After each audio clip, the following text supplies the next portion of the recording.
All right, ATL, we are back live in the WFG studio. 12:15 is our studio time. 404-523-8989 is your easy access number to the studio line. Prior to the announcements, we jumped out of some beats. We opened up the set with Sharif and No One Said and closed out with the notorious B.I.G. Sky's the Limit. All right, I have my special guest on the studio line, Amin-Ra Heroux. He is a personal development coach as well as a martial arts instructor. And last week we spent some time on the show talking about bullying. And so what he's going to do is he's going to hook us up with some tips on the studio line tonight. Even though we were dealing with, unfortunately, the situation where 2 teens died as a result of being bullying. But word on the street is adults are being bullied too. So he's going to help us out. Amin-Ra. Peace. Greetings. You're on Live Radio 89.3. How you doing? I'm doing fine, sister. How about yourself? I'm good. Thank you for participating in the program tonight. All right. Before we get into the bullying piece, let's get in your business a little bit, if that's okay. So tell us about what inspired you to become a personal development coach as well as a martial arts instructor. Where you being bullied? What's happening? Well, somewhat. In my past, as I'm sure others listening to the show may have, I've had issues in the past where I've had to deal with bullies, people of that sort. And I got into the martial arts, and one thing that it does help is with the personal development piece, because the martial arts journey is supposed to develop you to allow you to become a better person. Because when you are going through this journey the correct way, you learn about the power that you didn't know you had. The type of power that you begin to exert is something you may have seen out of comic books or something on Power Rangers or just different things outside of yourself. And so when you develop in the martial arts, you also develop a level of confidence. You discover what you can do. You also discover, I guess you could say other dimensions to yourself. You will find out that there were things that you really enjoy that if you wouldn't have taken that journey, you probably would have never discovered. And you also learn how to scan and read individuals. Oh. You can almost just about guess the intentions of a person. It's not to say that, you're going to be a martial artist or a person that, like, if a person's going to come with 50 moves or 50 punches or 50 kicks, that you're going to catch every one of them. It's not like that, because if you're dealing with what I deal with, you probably going to clock them before they have a chance to get the first one off. So. Oh, okay. In a physical bullying situation. Well, physical as well as mental, because there's physical bullying is the easiest. Or the one, I'm not the easiest, but the one that's most direct. That's probably the one that most people are going to be familiar with. Okay, bam, you done got punched in the face. You like, I'm either being bullied, but I definitely have taken a hit. Exactly. Okay. So getting popped in the face, and I'm sure you may be familiar with this. How someone hit you in the face, and then that white light flashes. No, thank God. I'm not that familiar with that. Praise God. Yeah, you get popped in the eye or something like that, and that flash comes up, and now you don't want to have nothing to do with the fight. All you want to do is get down in the fetal position and just give up, okay? And one thing that both the mental as well as the physical bullying serves to do is to get you to submit. That's the main purpose, to get you to submit to the will of another person. Okay. Now you notice when it comes to getting you to submit, that means you have to allow yourself to subject yourself to the so-called programming or the mental programming that's going on, whether it's the physical, the mental, or both. Okay. Quick question. Now, to go back really quickly before we get too deep into the bullying piece, in terms of your martial arts, what techniques do you study and or teach? Because I understand it may be Taekwondo. I know it's not Feng Shui, but I guess it also, I know there's a variety of arts out there. Tell us about the ones that you instruct in. Well, the main arts that I deal with and that I instruct, number one is Jeet Kune Do. Jeet Kune Do And this is the method that was left behind by Bruce Lee. Now, when I say this, this is not the screaming and the jumping around stuff that you see on the movies of Bruce Lee. You have when you're an individual that's seen certain tapes of Bruce Lee, either sparring and training his students, at times he looked like he was mimicking Muhammad Ali, because Muhammad Ali was one of his favorite fighters. And he learned some things from Muhammad Ali, especially from the boxing perspective. So I always stay true to Jeet Kune Do. The other methods that I perform also, which are very similar to Jeet Kune Do, is dealing with the boxing of the Philippines, or what is known as Panatukan. Panatukan simply translates into hand-to-hand combat. And one thing about the boxing method of the Philippines, it includes kicks. So a lot of people, individuals would say, well, maybe it's safer to say a form of kickboxing.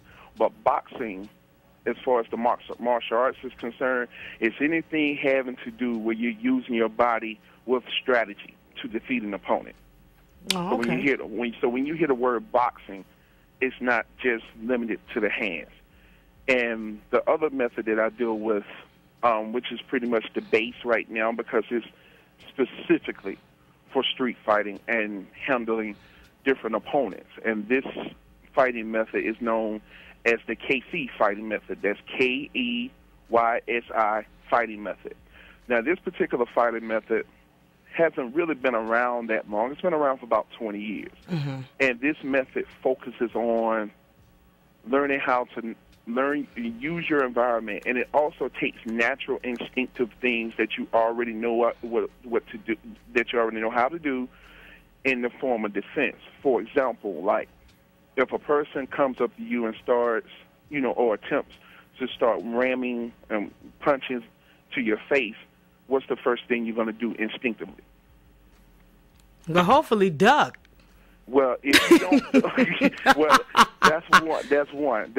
Yeah. But a duck might get you killed, but and I'll explain that later. But the other natural instinctive thing you do is cover your head. Yeah, okay. Okay.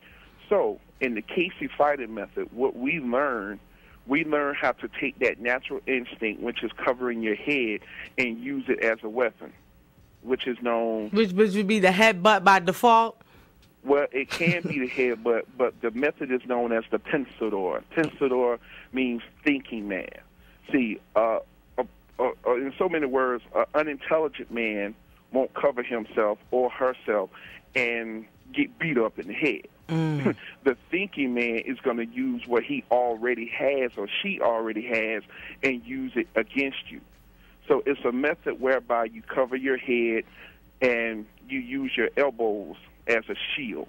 Now, it seems simple the way I'm explaining it. Okay, so it's like a eye-hand coordination kind of piece? Yes, because we use the elbows most of the time when it comes to defending punches, because our goal is not to sit there and attempt to catch punches. Our goal is to smash and enter. That means that you throw a punch at me, if all I have is your hand to hit to cause you pain and to mess with your head, I'm going to break that hand. Oh, okay.